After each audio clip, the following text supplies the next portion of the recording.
Halo, Halo, halo, Pak halo, Sugeng. halo. Halo. Sugeng. Ya, selamat Huda malam mit, semuanya. huda midah. Gimana, Sampai, gimana? Mas, sampai ini bener-bener ini ya. Apa? apa? Ada di mana-mana. Loh, tidak kemana-mana, tapi ada di mana-mana. Iku wis eh, nggak mangan, nggak turu, kalau neng dindi wis jet.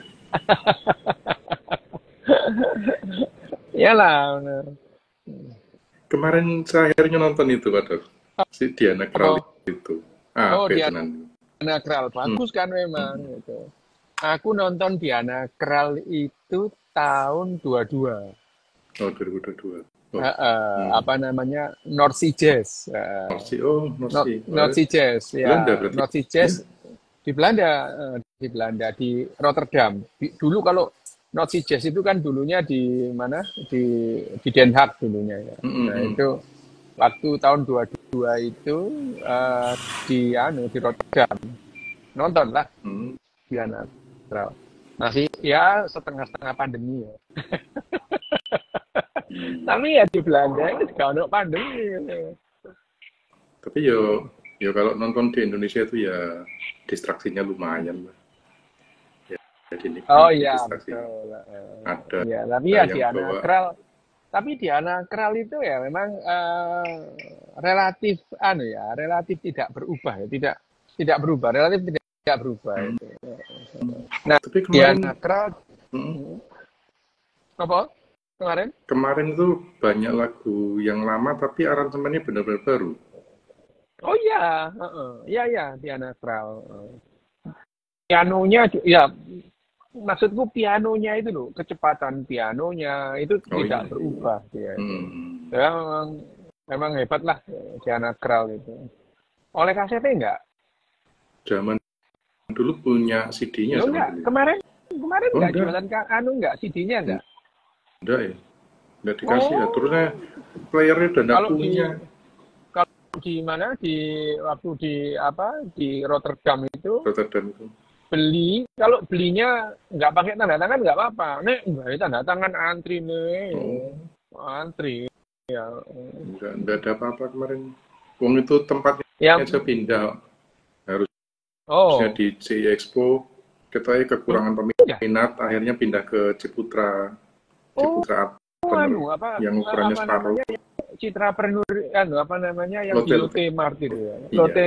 Lotte. Hmm. Kekurangan penonton. Iya, kan ukurannya kecil kalau Lotte Oh, itu. iya kalau di Lotte kecil. Hmm. Bahkan yang di Lotte Artpreneur itu Partner. lebih kecil dari tim, ya, Tim lebih kecil. Taman tim yang baru saya belum Ismail pernah. Marzuki, Yang baru belum pernah. Taman Ismail Marzuki kan. Yang Nah, lama tuh biasanya kalau itu ya nonton, gede yang lama. ya iyalah, gede lah. Hmm. Jadi Yang butet sekarang zaman jadi, dulu. iya, ya. Sampai yang butet yang terakhir gak nonton ya? Terakhir kan teater besar. Kemarin, bulan Iya, yang teater lalu. besar. Nah. Oh, gak Hah? nonton ya? Bulannya lu? Bulan lalu, iya. Oh, enggak dapat pemberitahuan nih. Oh, ya apa? Makanya tak pikir, ini dungaren ini, apa, togok nggak melok delok iki ya. Enggak ada pemberitahuan. Loh, ya apa? Biasanya di WA sama si itu, si Kayan itu. Sama. Kayan biasanya nelfon. Kita ngomongin apa ini, Mas? Ini mau ngomongin intermittent fasting yang tidak ada hubungannya sama Oh. Ramadan kemarin. Kenapa intermittent Kalau fasting? yang Ramadan kan udah sama Mas Mario, Marlon.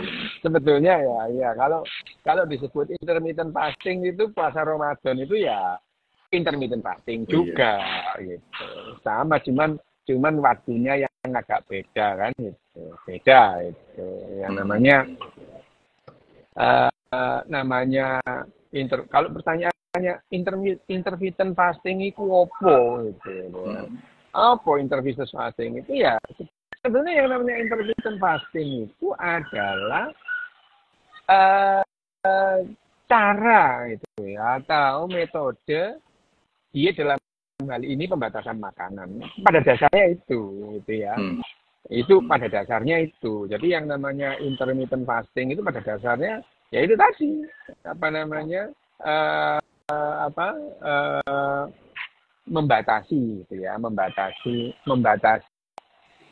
jam makan gitu. Jam makan. Sebenarnya kalau dibilang apakah puasa Ramadan itu intermittent fasting? Iya juga gitu kan, karena ada apa namanya ada satu rentang waktu yang kita tidak makan sama sekali gitu. Cuman kalau yang intermittent fasting ini ngombe oleh gitu ya. Ngombe boleh, minum boleh. Jadi ya yang dibatasi itu kalori yang masuk gitu ya. Jadi jumlah kalori jam. Jadi ada rentang waktu yang tidak kemasukan kalori sama sekali gitu. Tapi kalau kopi tanpa gula ya boleh gitu ya. Terus kemudian air putih gitu ya boleh gitu. Nah, kalau air putihnya vodka? Kenapa? Air putihnya vodka boleh. Air putihnya? Vodka. Air putihnya vodka yo gak apa-apa. Vodka kan nggak ada kalori. Nggak ada kalori ya? Nggak ada. Gitu. Whisky ku gak ada kalori nih mas. Gitu. Ciu, kalau sing takon ciu itu. Ciu yo gak apa-apa. Tuku ciu sak botole, bapakku turu ketok kon jowo. Gitu. Tuku ciu sak botole, bapak turu ketok kon jowo. Ya jadi kalau ciu, tapi ciu itu ada beberapa ciu yang kalorinya tinggi ya.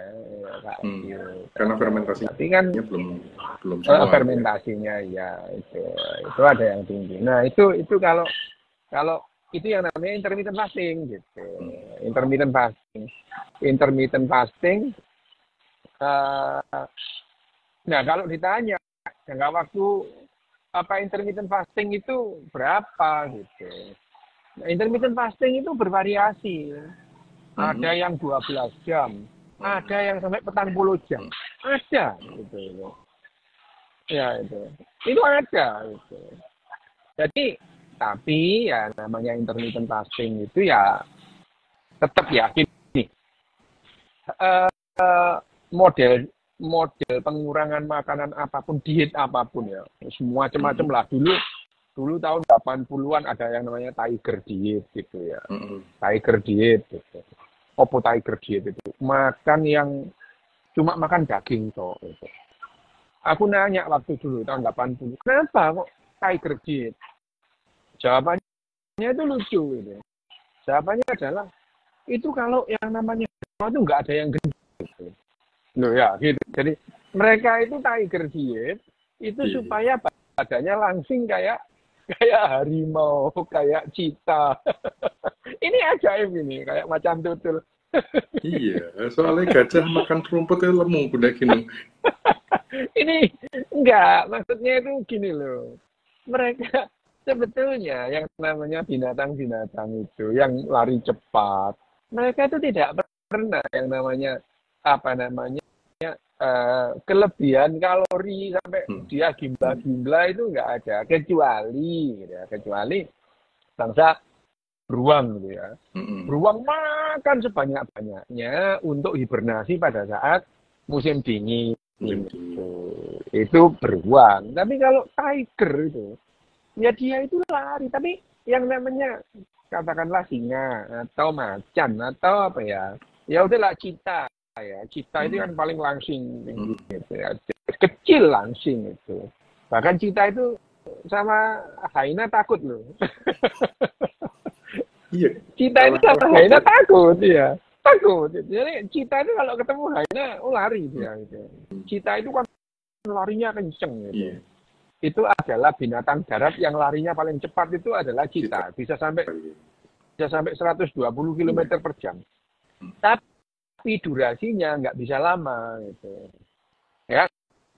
Dalam waktu pendek gitu cita itu kecapean gitu.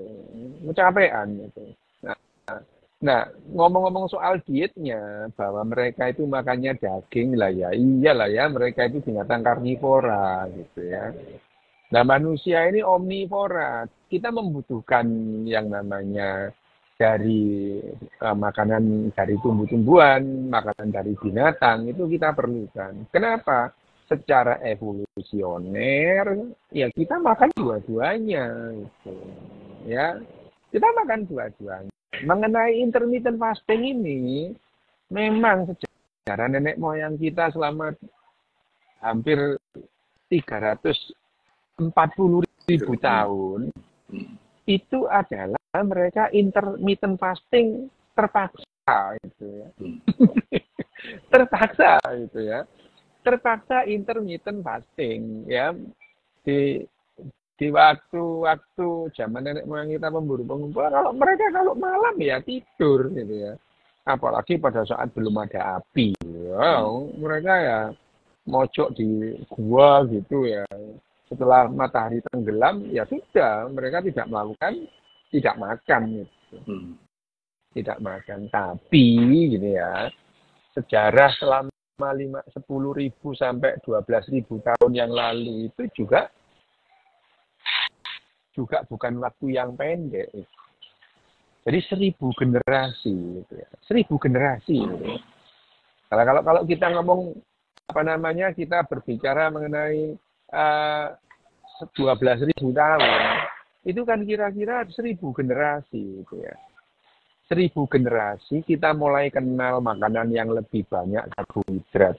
Ya itu. Kita lebih banyak karbohidrat gitu ya. Dan kita sudah mulai banyak mengkonsumsi protein gitu ya. Protein. Banyak itu. Karena kalau nenek moyang kita pemburu pengumpul, makanannya serba sedikit gitu ya. Tapi pada saat kemudian kita pertanian, terus kemudian kita beternak gitu. Jadi makanan kita lebih beragam gitu. Kalau pemburu pengumpul sangat mungkin didominasi oleh buah-buahan, sangat mungkin gitu. Karena buah-buahan yang paling gampang didapat gitu ya. Buah-buahan paling gampang didapat gitu. Nah, jejak genetik juga memang iya gitu. Buah-buahan lebih gampang didapat. Tetapi selama 350.000 tahun itu kita itu ya makannya omnivora gitu. Jadi selama bergenerasi itu 350.000 tahun. 350.000 tahun itu kira-kira kalau 350.000 tahun kira-kira itu adalah 170.000 generasi. Ya. Jadi kita berevolusi untuk itu. Otak kita memang perlu protein dari tumbuh-tumbuhan. Otak kita itu juga perlu protein dari binatang. Ya, sama. Gitu. Nah, intermittent fasting selama 340.000 tahun yang namanya intermittent fasting terpaksa tadi itu, ya, intermittent fasting terpaksa itu, jadi merupakan salah satu pilihan yang tidak jelek gitu, untuk metode membatasi makanan. Ya, gitu. Jadi intermittent fasting itu apakah diperbolehkan? Apakah sehat? Sehat dengan catatan gitu ya. Dilakukan bertahap gitu. Ya jangan mendadak 14 jam sehari enggak makan itu. Sakit pasti gitu ya. Sakit itu akan mengalami gangguan nanti, sakit itu. Itu kalau secara sederhana, misalnya kita 18 jam misalnya ya, itu kan berarti kita anggap aja kita skip sarapan. Halo Pak Dok. Halo. Sampean kok muter-muter gitu Mas? Di tempatku sampai ini muter. Di tempatku sampean muter-muter sini. Iya, di tempatku. Berarti kita saling muter-muter nih. Nah, sekarang kita saling muter-muter. Oke, kalau kita bicara mengenai mengenai rentang waktu, ya memang bertahap. Kalau misalnya terbiasa dimulai ya 10 jam dulu gitu ya. 10 jam itu mulai dari jam 7 malam sampai jam 6 pagi lah ya, 11 jam. Iya. Gitu. Terus kemudian seminggu kemudian baru naik 12 jam, naik lagi 13 jam. Yang paling disarankan atau tidak mengganggu berapa? Ya 16 jam itu. 16 jam. Itu paling fisiologis lah ya. Tapi ada orang yang intermittent fasting saking beratnya sampai 40 jam itu. Ya, yang namanya memberikan beban metabolisme itu ya tetap aja tidak sehat itu. Hanya saja sekali lagi metode pengurangan paling ideal, paling bagus, ya porsinya dikurangi gitu aja gitu ya. Makan seperti biasa, tapi ya porsinya dikurangi. Bahwa malam itu sebaiknya tidak makan gitu ya. 2 jam sebelum tidur itu sebaiknya avoiding makan gitu. 2 jam sebelum tidur itu sebaiknya avoiding makan gitu. Itu hubungannya sama ini agak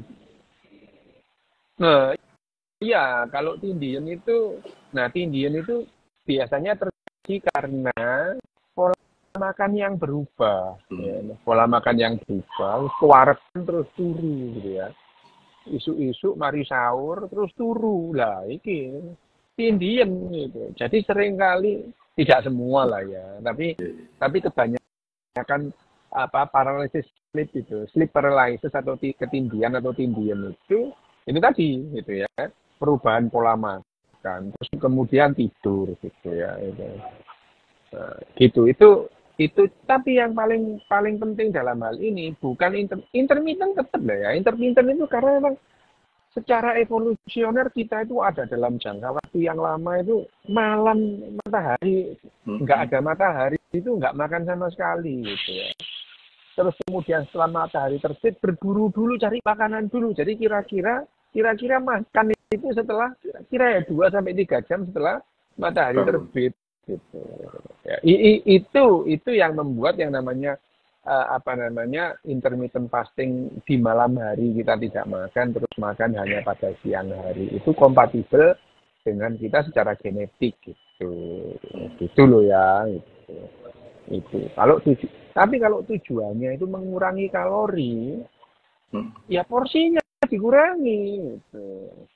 Ya, gitu. Hanya saja kalau intermittent fasting malam gitu ya, terus makannya siang, itu kecenderungannya sedikit untuk makan banyak gitu.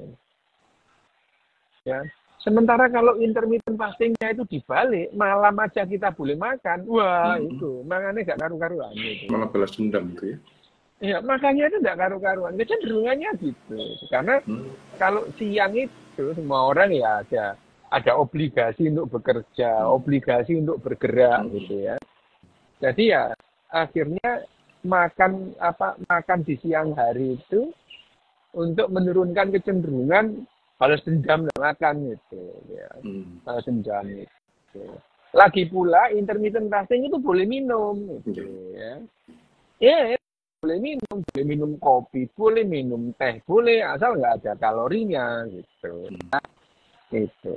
Jadi ya tujuannya kalau ditanya apakah terbukti intermittent fasting itu bisa menurunkan berat badan? Iya, terbukti. Gitu. Terbukti.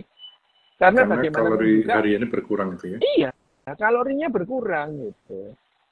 Kalorinya berkurang gitu. Kita tidak mungkin berat badan itu turun kalau kalori yang kita konsumsi itu tidak berkurang. Nah, kenapa yang namanya intermittent fasting itu bisa mengurangi berat badan, bahkan bisa menyusutkan lemak perut? Iya, betul. Iya, menyusutkan lemak perut karena dengan intermittent fasting itu ada waktu, ada kesempatan, bahkan berlebih ya, karena intermittent fasting itu kira-kira orang itu kelaparan 4 jam kalau intermittent fasting itu. 4 jam lapar itu. Rasa lapar itu 4 jam itu. Nah, 4 jam itu sudah cukup bagi tubuh kita untuk mengubah cadangan-cadangan lemak itu jadi kalori gitu ya, membentuk keton gitu ya, membentuk keton gitu.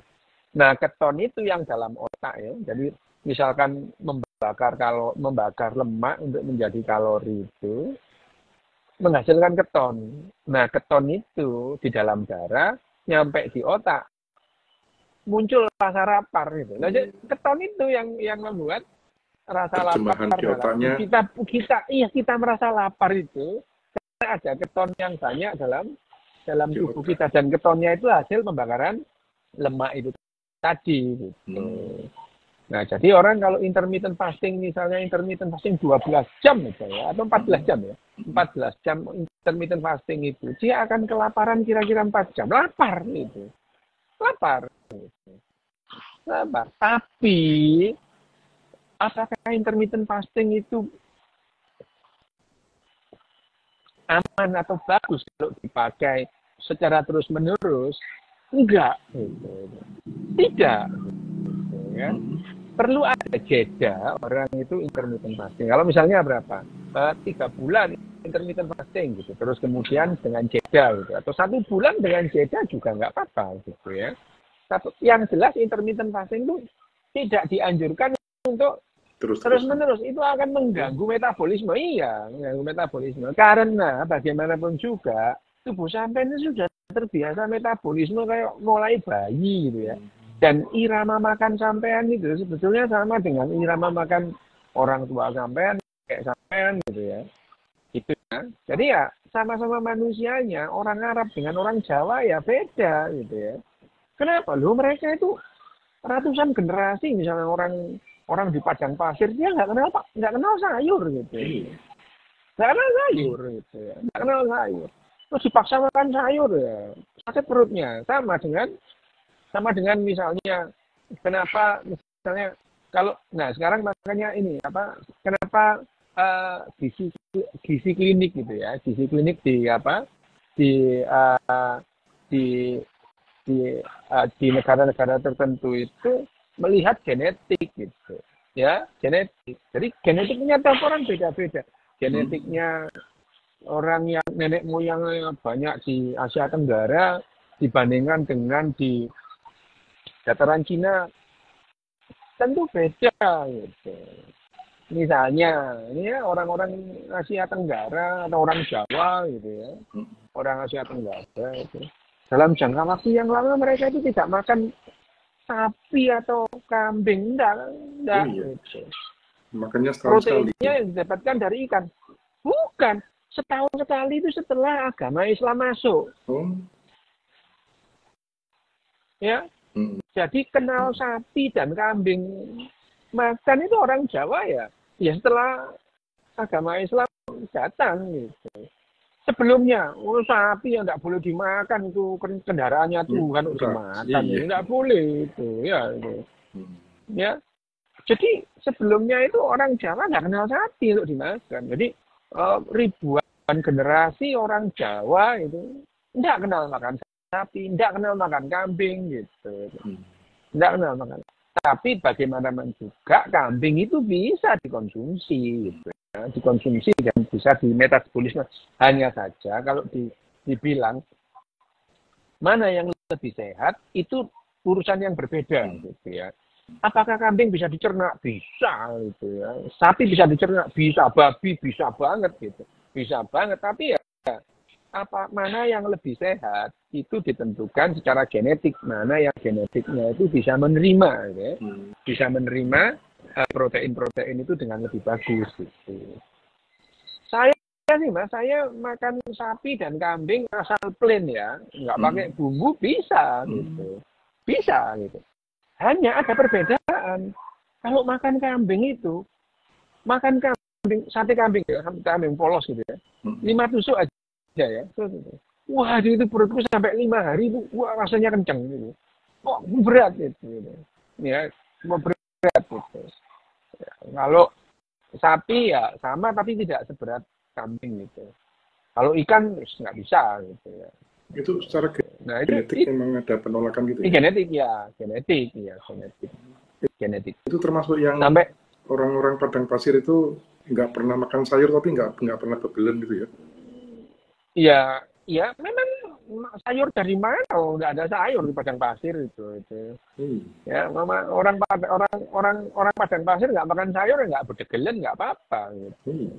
Ya, itu apa? Itu yang namanya metabolisme setiap orang berbeda-beda. Meskipun pada secara umum sama, gitu ya.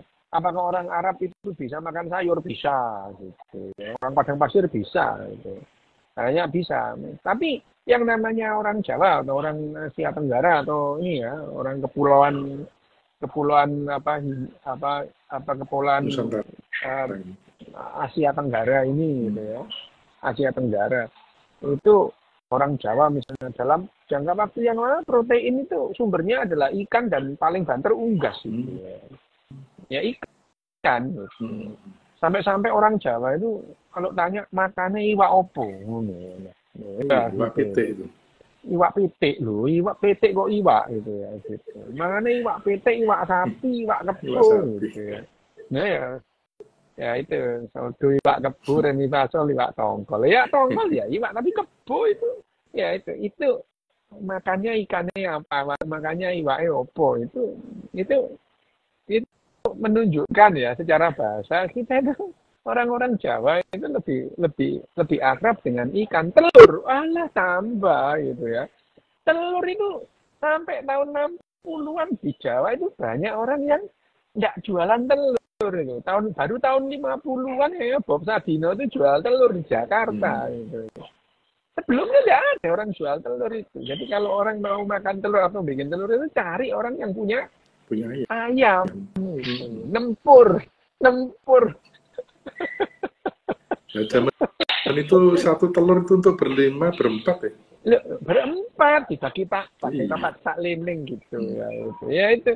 Nah, itu telur itu. Jadi telur itu barang aneh gitu ya. Itu. Baru tahun 70-an itu ada orang jual telur, apalagi terus kemudian telur telur asin segala macam itu setelah orang jualan telur. Dulunya belum ada orang jual telur gitu ya. Nah, balik lagi ke intermittent fasting. Intermittent fasting ini pada dasarnya semua makanan boleh gitu. Semua makanan boleh gitu. Tapi ada yang disarankan gitu kan. Misalnya, tapi ya sebetulnya itu risetnya ya nggak ada sih. Misalnya makan untuk apa? Untuk berbuka puasa intermittent fasting disarankan makan itu larang-larang almond gitu ya.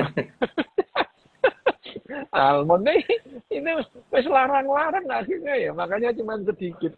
Jadi intermittent fasting makanya itu intermittent fasting itu yang disarankan itu memaksa orang itu jadi makan sedikit gitu ya. Gitu. Makanan boleh gitu. Ya. Kalau intermittent fasting memang cenderung gitu. Intermittent fasting itu cenderung orang itu betul-betul mengurangi makanan. Betul-betul mengurangi makanan gitu ya. Karena ya ada obligasi bergerak di siang, obligasi bekerja gitu. Kalau puasanya itu siang hari, malam kan diem nonton TV, baca kemudian mangan ya gitu. Itu perbedaannya. Itu sama-sama intermittent sebetulnya. Dalam waktu tertentu kita tidak makan secara rutin gitu.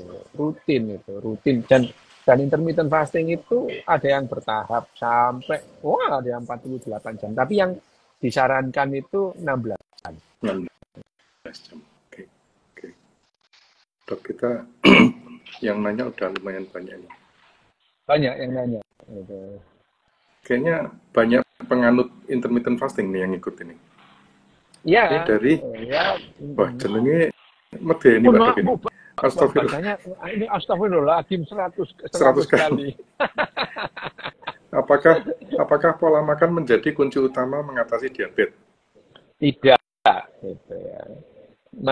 Makan itu adalah salah satu variabel, gitu ya. Salah satu variabel di mana diabetes itu terekspresi, gitu ya. Makan. Kalau sudah dia bakat diabetes, makannya nggak diatur, makanya diabetesnya akan lebih cepat muncul gitu. Ya jadi makan itu bukan bukan bukan satu-satunya atau bukan variabel utama, tapi kalau kemudian orang sudah diabetes ya makannya harus diatur gitu ya. Iya, itu kalau orang Madura makan nih radiator. Ya bener itu. Radiator itu cari wong Madura. Bentar ini Mas Ical nih tanya nih. Apa Dok, apa bener ini jam operasional organ tubuh itu bener nggak? jam 9 malam sampai enggak itu ya. Mencernanya enggak ada, cuman nenek moyang kita pemburu pengumpul jam segitu itu orang itu istirahat, tapi ya enggak makan gitu ya, enggak makan. Sehingga metabolismenya itu enggak ada yang ganggu gitu. Enggak ada yang ganggu metabolisme makanan gitu.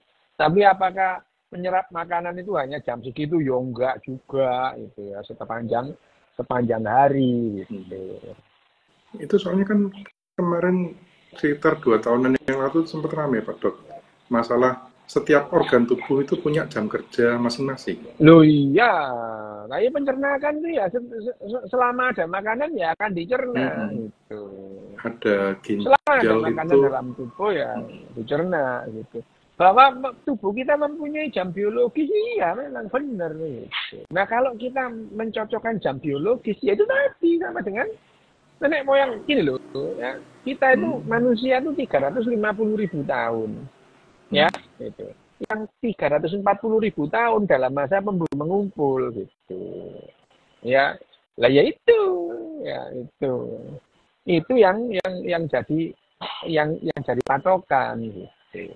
Jam tubuhnya itu karena ya itu tadi dari dulu jam tubuh kita itu iya. 340 Padahal sebelumnya semua mamalia itu kan binatang malam. Gitu. Ini mamalia itu binatang, nenek moyang mamalia itu binatang malam. Sampai sekarang itu 85% lebih mamalia itu masih berupa binatang malam. Gitu. Nah, kebetulan kita ini jadi binatang siang gitu ya. Dan itu perubahannya juga jutaan tahun gitu ya. Jutaan tahun gitu. Itu, dan kalau kita berbicara tentang spesies manusia ini mulai ada sekitar 350.000 tahun yang lalu, ya.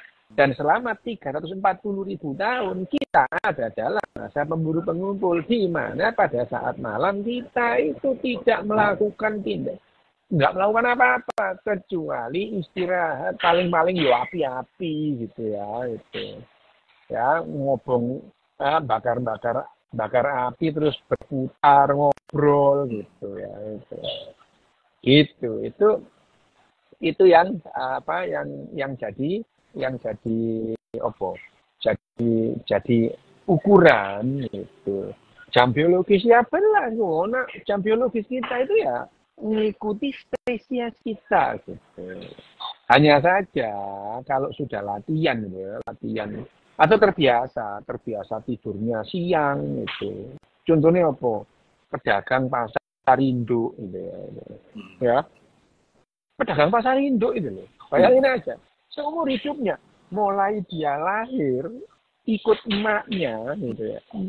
Jam 4 sore mulai bangun dia. 4 sore bangun dia. Habis itu pulang.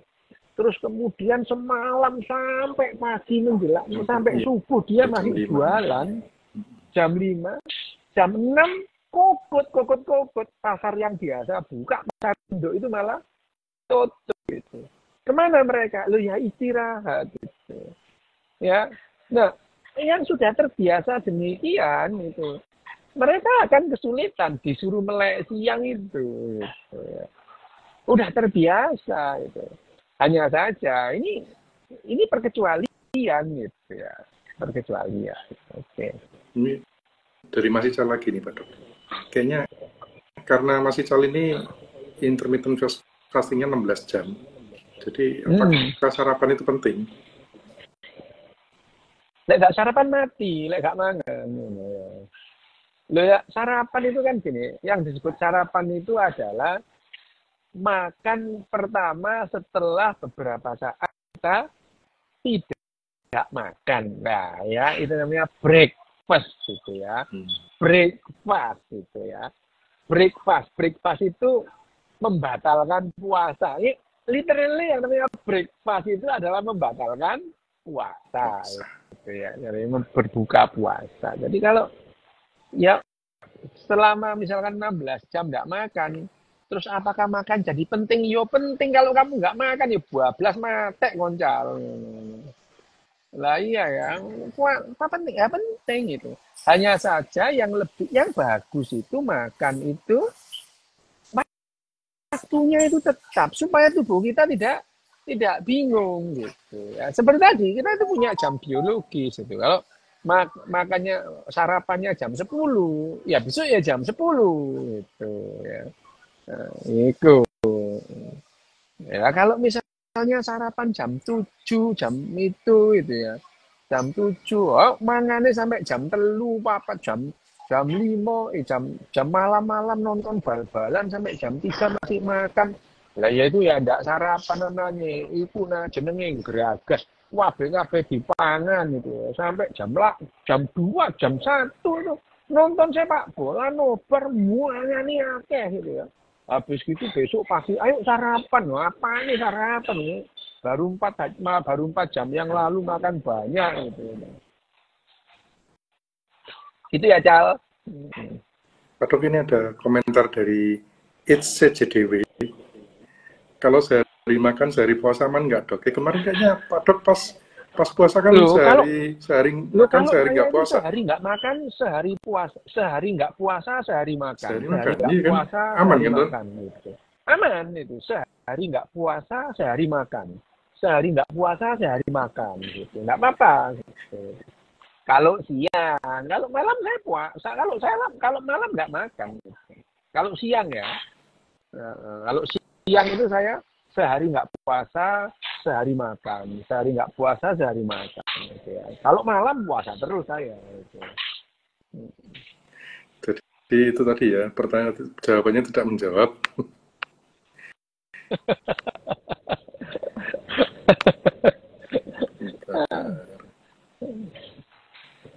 Kita kalau membahas makan-makannya banyak yang tanya.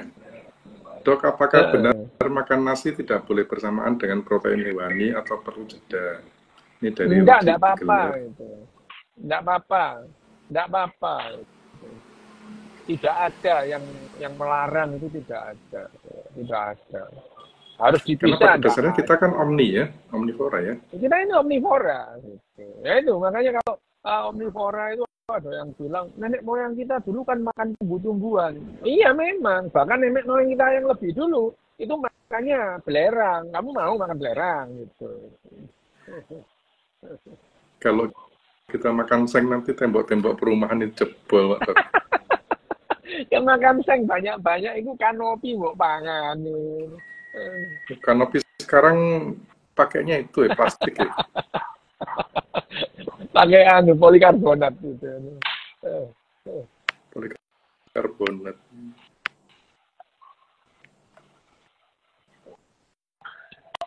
Ini dari MMB Santana. Apakah makan martabak satu loyang?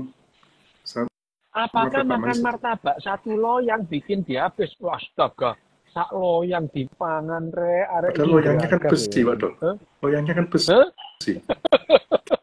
Gimana caranya makan? Loh, martabak manis sak loyang. Bukan gitu. Tapi kalau martabak manis sak loyang itu, kita itu over makannya gitu ya. Berapa kalori itu gitu ya. Ya gini, kalau apakah martabak manis bikin diabetes? Ya tidak selalu gitu ya. Kalau yang makan anak-anak itu jarang gitu.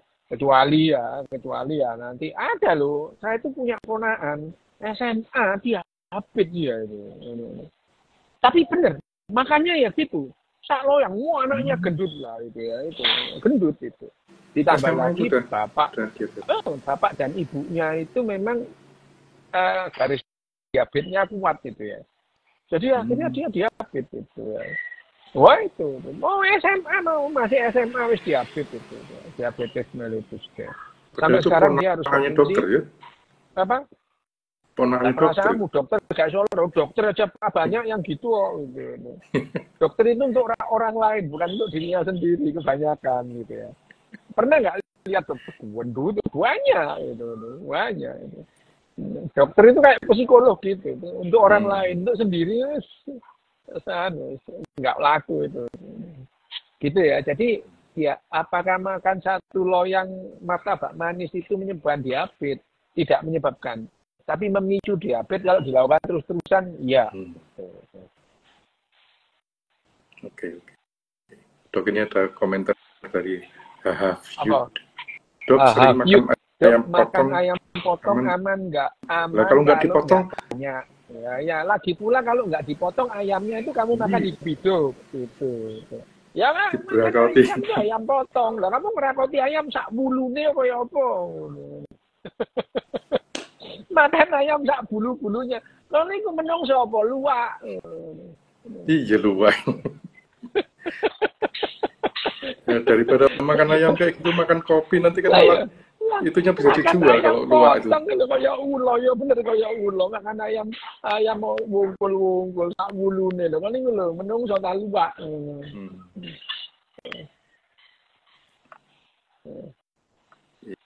Ini pertanyaan Dafki 7. Bagaimana caranya agar selesai makan tidak mengantuk dan tidak bikin diabetes? Bagaimana caranya agar selesai makan tidak mengantuk? Ini, makan di mall aja. Habis makan jalan-jalan. Gitu. Itu aja. Gitu. Makan di mall. Kalau makan di rumah itu boleh makan malam ya. Makan malam habis makan terus delok TV, kan mati. Itu kayak anak kecil yang di taman-taman itu mau makan di tulang itu sambil dikejar-kejar sama babysitternya.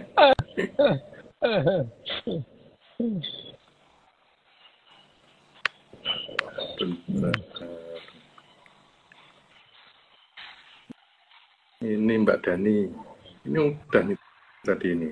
Wah, lagi Dani ono meneh. Iya. Dani ku kapan ya wingi ngejak ya minggu ngarep. Minggu depan. Oke. Minggu depan. Minggu ngarep. Bahas itu edukasi. Itu banyak sex education. Itu ya Dani ku nyene idene ku ngono. Tapi terus mari ngono, mudah-mudahan enggak diedit orang. Lan kon iki lho. Dani tuh bikin judul sudah sensitif gitu tapi berharap tidak diedit orang. Iya, namanya berharap kan boleh Pak Dok. Ya, kalau IF namanya paling aman berapa jam Pak Dok? Karena kalau terlalu lama terjadi glikosis. Ya benar, itu setuju. 16 jam itu udahlah ya batas paling direkomendasikan, tapi ya tetap harus ada jeda, tidak boleh dilakukan terus-menerus. Oke. Jedanya itu berapa lama? 1 bulan atau seminggu? Ya 1 bulan, jeda 1 bulan. 1 bulan, jeda 1 bulan. Itu paling enak. Lagi pula ya sekali lagi. Yang penting total kalori masuknya kan ya? Lah iya, total kalori masuk itu paling penting, lebih penting lah ya, bukan paling penting, lebih penting. Jadi kita membatasi kalori dalam bentuk apapun, entah itu yang namanya karbohidrat, lemak atau protein. Itu untuk weight loss gitu ya. Untuk mengurangi berat badan. Karena yang namanya berat badan tidak akan turun kalau yang namanya kalori yang masuk lebih banyak dari kalori yang keluar, ya nggak bisa gitu. Pak Dok, ini dari akupunktur Bali. Tapi kayaknya barusan dijawab sama Pak Dokter deh. Apa hubungan antara puasa intermittent, resistensi insulin, dan pengelolaan berat badan pada pasien diabetes? Iya, diabetes itu memang betul ya, namanya diabetes itu, yang namanya diabetes itu regulasi atau mengatur kalori yang masuk. Itu jadi hal yang penting untuk follow up pasien-pasien diabetes ya. Ya, termasuk resistensi insulin juga. Misalnya resistensi insulin, apakah resistensi insulin itu akan terbantu dengan intermittent fasting? Iya. Gitu ya. Iya, meskipun ya tidak signifikan. Cuman iya, gitu. Ya, iya bahwa resistensi insulin itu terbantu dengan intermittent fasting. Iya, meskipun nggak signifikan. Makanya untuk follow up atau manajemen penyakit diabetes itu tidak ada satu single faktor. Faktornya banyak, mulai makanan, minum obat secara rutin ya, terus kemudian olahraga cukup, terus kemudian istirahat cukup. Semuanya itu akan tergantung tentang bagaimana outcome atau kualitas hidup penderita diabetes. Itu ya. Jadi tidak ada single faktor. Misalnya intermittent fasting. Intermittent fasting tidak disertai dengan pola makan model. Makanannya dibatasi dan jenis makannya diatur. Ya, tidak ada manfaatnya gitu ya untuk regulasi diabetes.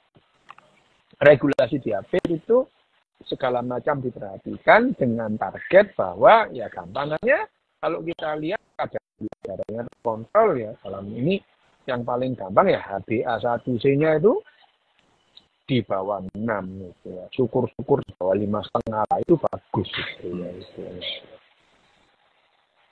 Dok, ini dari Bima Boyke, tapi barusan dijelasin sama Pak Dok juga nih. Kalau udah ngurangin nasi, gula dan lain-lain, tapi kenapa ya kok gula darahnya tinggi terus? Loh lah ya, berarti itu memang ada masalah dengan tadi, dengan insulinnya atau dengan metabolisme dari gulanya. Jadi ya periksa, tapi kalau dengan sudah puasa tapi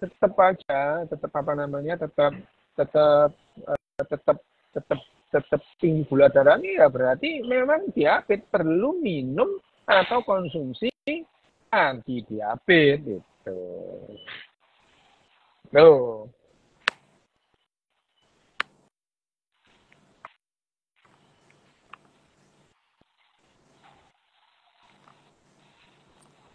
Dari ini mesti namanya Rizky Ramadan ini Mas ini. Dok, leher belakang hitam itu tanda awal diabetes. Leher belakang hitam itu tanda diabetes ya enggak lah itu. Tapi bahwa yang namanya orang dengan kegendutan itu ya, apalagi sampai muncul punuknya itu ada loh ya. Orang itu kalau yang namanya terus kegendutan, yang namanya lemu gimblah-gimblah itu terjadi predisposisi lemak pada tempat yang itu ya, itu. Predisposisi lemak di tempat-tempat yang tidak seharusnya gitu ya. Di sini di punuk, terus kemudian di bawah ketiak itu muncul sayap yang terbuat dari lemak gitu. Itu terus kemudian, dan memang kalau sudah kayak gitu terjadi hiperpigmentasi gitu ya. Tapi ya bukan hanya di punuknya, kakinya juga lebih hitam gitu ya.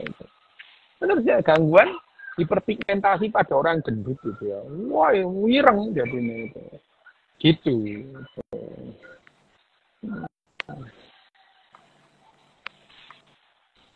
Bentar.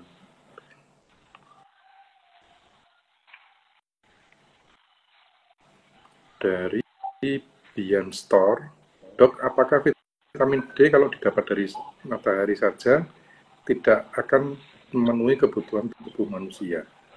Ini loh ya, sekali lagi, matahari itu tidak mengandung vitamin D ya. Matahari ultraviolet itu mengubah provitamin D menjadi vitamin D gitu. Provitamin D kita dapat dari mana? Dari makanan gitu. Ya, itu. Jadi ya bukan matahari memancarkan mengandung vitamin D, ya enggak gitulah cara mainnya gitu ya.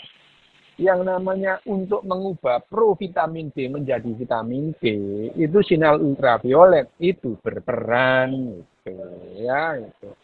Nah, keperluan vitamin D masing-masing individu atau tiap orang di belahan bumi ini berbeda-beda gitu. Jadi kadar vitamin D di Eropa ini itu sangat berbeda dengan orang-orang yang ada di Katulistiwa gitu. Ya nggak bisa dipakai ukuran itu.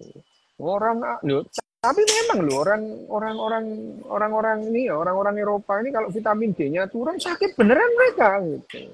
Nah, ya, dia itu hidup di daerah yang mataharinya sedikit gitu ya. Jadi ya evolusinya gitu. Hanya saja sekarang itu, nah yang rame-rame itu di Indonesia itu orang berlomba-lomba minum vitamin D dengan ukuran kadar vitamin D-nya orang Eropa gitu ya. Oh, belum pernah diteliti sebetulnya vitamin D, angka vitamin D ideal orang-orang katulistiwa itu idealnya berapa gitu. Itu yang perlu diteliti.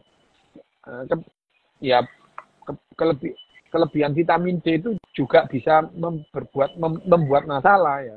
Hipervitaminosis D itu juga bisa bermuat masalah. Meskipun yang namanya avitaminosis D itu juga bermasalah gitu ya, bikin masalah. Misalnya kalau dulu ya, yang paling umum itu kalau waktu sampai SD itu vitamin D menyebabkan penyakit rakitis. Sampai pernah lihat orang rakitis? Rakitis apa itu nggak tahu dok? Rakitis dulu waktu SD itu kan. Kekurangan vitamin D bisa menyebabkan rakitis gitu. Nah itu rakitis ada. Misalnya kekurangan vitamin D membuat kaki bengkok, O atau X ya gitu. Tapi jarang tahun 70-an 60-an nggak pernah lihat orang kakinya O gitu. Yang banyak di Eropa gitu. Jadi isu vitamin D itu ya karena memang kedokteran berkembang di Eropa. Jadi ukuran orang Belanda ya ngajari dokter Indonesia kan ya, dokter Hindia Belanda kan ya. Ya orang-orang Belanda itu. Orang-orang yang mempunyai data yang terjadi di Eropa ini pada saat orang kekurangan vitamin D itu bermasalah memang gitu. Sangat bermasalah. Kakinya bengkong gitu, bisa berbentuk X, bisa berbentuk O gitu ya, rakitis itu. Nah, itu bahkan yang namanya avitaminosis C gitu ya. Ya, sariawan yang skorbut dulu itu. Skorbut itu berhubungan dengan kekurangan vitamin C itu. Itu terjadi di Eropa ini. Nah, sariawan yang terjadi di orang-orang Indonesia gitu ya, lebih berhubungan dengan stres gitu ya, dengan apa namanya psikosomatis itu lebih berhubungan meskipun ya tidak semua seperti itu. Nah, termasuk vitamin D tadi. Tapi sekali lagi matahari tidak mengandung vitamin D. Sinar ultraviolet itu mengubah atau berubahnya provitamin D menjadi vitamin D itu memerlukan sinar ultraviolet. Itu ya. Bukan matahari mengandung vitamin D, itu enggak. Gitu. Pak Dok, tadi yang sariawan tadi, itu kalau kita kumur-kumur pakai Glenfiddich, sembuh nggak? Enggak sih, gitu ya. Ya enggak loh. Yang namanya sariawan itu penyebabnya kan banyak. Bahkan ada jamur yang menyebabkan sariawan. Gitu. Sariawan sangat berhubungan dengan imunitas tubuh gitu ya, autoimun gitu. Sangat bergantung. Bahwa kumur-kumur dengan menggunakan misalnya betadin lah ya atau listerin lah ya, apakah itu membantu kondisi loya gitu ya. Paling tidak sariawannya itu bakteri yang di situ berkurang gitu ya. Tapi apakah orang dengan sariawan kumur-kumur listerin terus sembuh loh? Ya enggak gitu ya. Aku ini Mas ya, aku ini sampai semester 6 gitu. Enggak ngerti gitu ya. Sampai semester 6 kuliah itu. Mulai SMP. Kalau ujian itu, sebelum ujian sariawan gitu. Padahal ya aku ini selalu seneng ujian itu seneng gitu. Menunjukkan hegemoni. untuk membuktikan hegemoni. Seneng.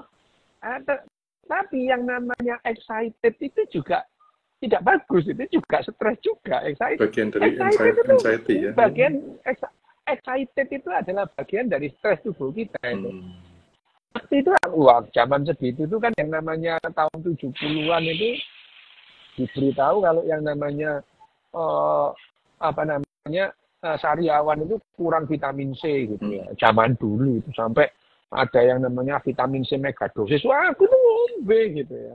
Nah, si ngomong gitu, iya, yang ngomong begitu itu pemenang hadiah Nobel itu, Linus Pauling itu. Jadi akhirnya kemakan iklan ini, ikut-ikutan megadosis itu. Nah, waktu semester 7 itu. Ya itu, semester 7 pelajaran psikiatri itu. Jangan-jangan aku ini gitu ya, jangan-jangan aku ini stres ya itu. Gitu. Waktu itu aku mengkonsumsi obat antidepresan. Lah hilang ya sariawanku. Hilang sariawanku itu. Jadi yang namanya excited atau bukan hanya stres itu kita ketakutan, tidak.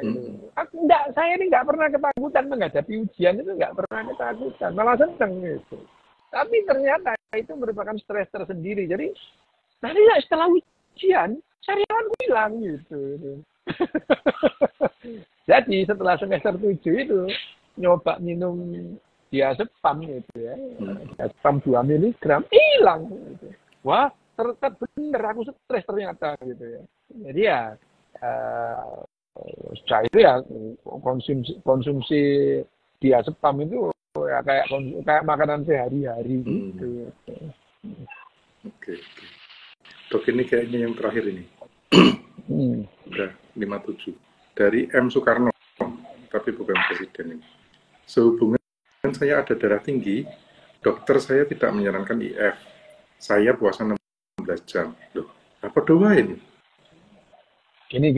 Nggak maksudnya dia ya gini. Kalau sudah periksa dokter dan sudah ikuti saran dokternya, dokter sampean itu yang paling tahu masalahnya gitu.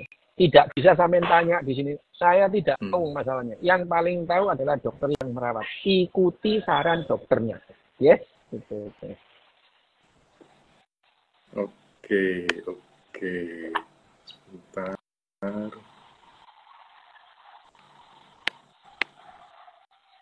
So, wis Mas iki wis entek mari iki sampean. Iya. Ya, wis. Minta maaf ini nanti kita lanjutkan pertanyaannya lagi. Masih banyak banget tapi waktunya yang habis. Dilanjutkan. Minggu ngarep enggak apa-apa. Ya. Siap. Matur nuwun banget, dokter. Oke. Minggu depan masih di utara, di lor itu. Minggu depan masih di sini. Ini nasib laki-laki panggilan ya ini. Omnipresent di sana. Oke, matur nuwun sangat Pak Dokter. Oke, sama-sama. Sampai ketemu.